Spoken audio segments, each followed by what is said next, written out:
Thank you, Mr. Chairman, Ranking Member Grassley. Judge Jackson, good afternoon.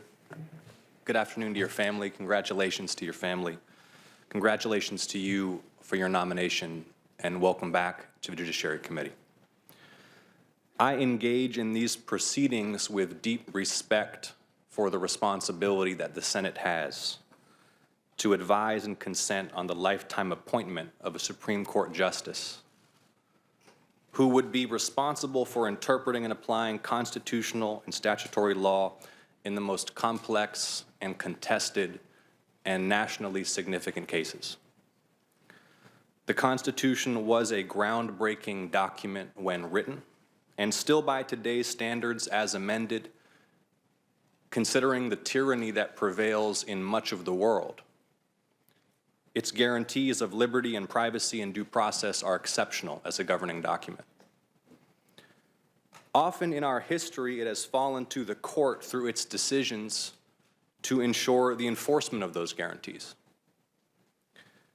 Yet our Constitution's guarantees of individual rights and equal protection under the law remain too often and for too many unfulfilled. For any colleagues who doubt this, I remind them of Ahmaud Arbery's murder in Glenn County, Georgia, just 2 years ago, when a young black man was shot dead in cold blood on camera in the street, and the local authorities buried the case and looked the other way. Only a massive civil rights mobilization pressured state and eventually federal prosecutors to act. For any colleagues who doubt that those promises remain unfulfilled to too many, I remind them that in my state you can predict how long someone must wait to vote by where they live and the color of their skin. In practice, the promises made in the plain text of our Constitution are still too often broken for too many of our fellow Americans. And so the court remains essential to that national process of becoming in real life what America is in text. Today's hearing, Judge Jackson, is evidence that this process continues, and above all, a testament to you personally, that in a nation still striving to transcend the legacies of slavery and segregation and institutionalized racism, through your brilliance and resilience and hard work, you have already rendered great service to the nation as a federal judge.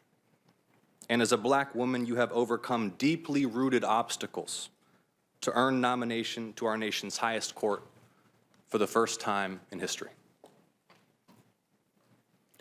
Alongside our Constitution's exceptional guarantees of individual rights and equal protection is its exceptional system of checks and balances.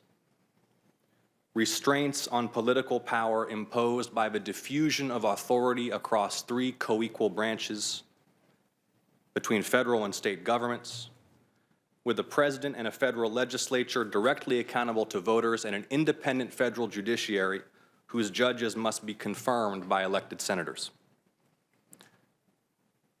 This constitutional system has endured and developed for nearly a quarter of a millennium. It is resilient.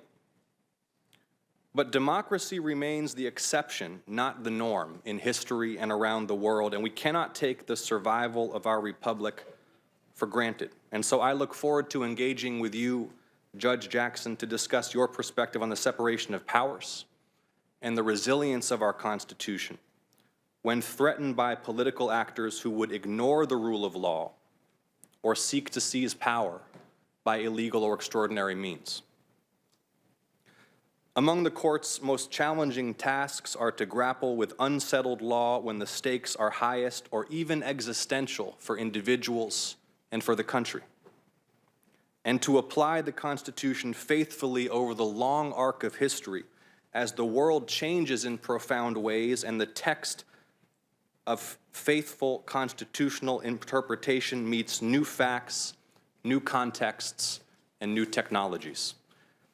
Judge Jackson, should you be confirmed, you may serve as a Supreme Court justice well into the middle of this century. You will rule on cases whose contours and complexity we cannot yet imagine. And so among several areas of interest, I look forward to learning how you will consider protections against unreasonable search and seizure in an age of ubiquitous surveillance, how you might approach disputes over war powers, where law remains unsettled between executive and legislative claims, how you will approach questions pertaining to freedoms of speech and of the press,